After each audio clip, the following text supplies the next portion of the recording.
Apa itu tuntutan wilayah? Tuntutan wilayah adalah perselisihan atau pertikaian yang berlaku di antara dua atau lebih negara mengenai pemilikan dan kawanan sesebuah wilayah. Apakah sebab berlakunya tuntutan Sabah oleh Filipina? Kemasukan Sabah ke dalam Persekutuan Malaysia menyebabkan Filipina memutuskan hubungan diplomatik dengan Malaysia yang baru terbentuk kerana mereka benar-benar percaya bahawa Sabah itu milik mereka. Hubungan Malaysia dan Filipina kekal dingin walaupun kedua-dua negara ini saling berdamai. Pada tahun 1989, hubungan diplomatik antara kedua-dua negara ini terbentuk secara rasmi. Namun, tuntutan Filipina ke atas Sabah diteruskan sehingga hari ini. Pada 9 Februari 2013, negara kita dikejutkan dengan satu insiden pencerobohan besar-besaran oleh pasukan asing ke wilayah Lahad Datu Sabah. Pencerobohan Lahad Datu melibatkan aktor bukan negara dari negara asing iaitu sekumpulan angkatan bersenjata rakyat Filipina yang mendakwa sebagai penyokong kuat Kesultanan Sulu Jamalul Kiram III. Tujuan mereka menceroboh Lahad Datu adalah ingin menuntut sebahagian wilayah Sabah. Oleh itu, peristiwa Lahad Datu merupakan ancaman kepada keselamatan yang terpaksa dihadapi berpunca dari gerakan bersenjata rakyat asing yang menuntut hak kedaulatan wilayah di Sabah yang disifatkan sebagai hak wilayah Kesultanan Sulu. Namun begitu, Kesultanan Sulu adalah kesultanan yang tidak diiktiraf oleh kerajaan Filipina. Justeru itu, ancaman ini dikatakan ancaman keselamatan dari aktor bukan negara.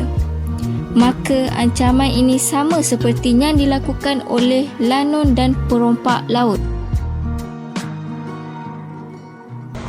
Isu tuntutan wilayah oleh Filipina ke atas sebahagian wilayah Sabah iaitu dari Kota Pulut hingga ke Tawau berdasarkan kepada satu perjanjian pada tahun 1878 sehingga kini masih belum selesai. Perjanjian itu ditarifkan oleh Kesultanan Sulu sebagai satu pajakan dan bukannya penyerahan wilayah seperti yang dipertahankan oleh Malaysia. Filipina juga dalam pada itu turut bersandarkan kepada Perjanjian Manila yang ditandatangani pada 31 Julai 1963 yang antara lain memperuntukkan bahawa pembentukan Malaysia tidak menjejaskan tuntutan Filipina ke atas Sabah. Mereka menganggap bahawa Sabah adalah tanah nenek moyang mereka, namun isu ini telah memberi ancaman kepada negara Malaysia. Peristiwa hitam tersebut telah memberikan kesan yang sangat mendalam dari segi ekonomi, sosial maupun politik di Lahad Datu Sabah. Susulan daripada peristiwa hitam tersebut, Malaysia telah mengambil pelbagai langkah dalam memastikan keamanan penduduk tempatan di Lahad Datu terjaga. Peristiwa di Lahad Datu Sabah merupakan salah satu tragedi yang terburuk yang pernah melanda bukan saja untuk rakyat Sabah tetapi untuk seluruh rakyat Malaysia. Kejadian ini telah membuka mata rakyat Malaysia bahawa keamanan di negara kita pada bila-bila masa boleh diganggu gugat jika kita terus leka dengan kesenangan yang ada. Tragedi ini telah menunjukkan bahawasanya sistem pertahanan di kawasan sepadan negara kita sangat lemah dan mudah diceroboh oleh anasir-anasir jahat yang boleh mengancam keselamatan negara dan keamanan negara kita. Nama saya Sabrina binti Abdurrahman, umur saya 28 tahun. Saya telah berkahwin dengan orang yang berasal daripada Lahad Datu. Sekarang saya tinggal di kampung Kini Rasan Ranau dan bekerja full time sebagai seorang suri rumah. Di sini saya ingin kongsikan kesan akibat daripada pencerobohan di Lahad Datu 8 tahun dulu.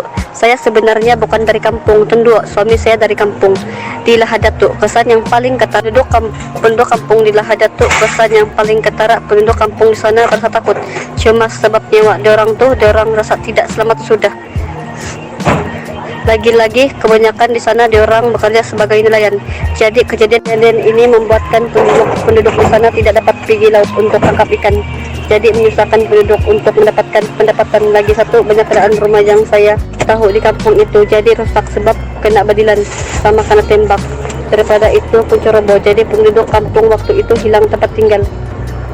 Jadi kesan daripada peristiwa ini yang paling saya tidak mau sejarah hitam ini berulang lagi. Langkah Malaysia untuk mengatasi masalah tersebut. Malaysia mengambil langkah diplomatik dengan menawarkan rundingan agar pihak Sulu berundur dengan aman, tetapi ianya tidak berhasil. Seterusnya, pihak polis melancarkan sekatan jalan dan juga menghantar beberapa bot rondaan di perairan di Lahad Datu bagi mengelakkan pihak Sulu lari atau mempunyai pertambahan militan. Perdana Menteri Datuk Seri Najib memberi mandat sepenuhnya kepada pihak keselamatan untuk mengambil sebarang tindakan kepada militan.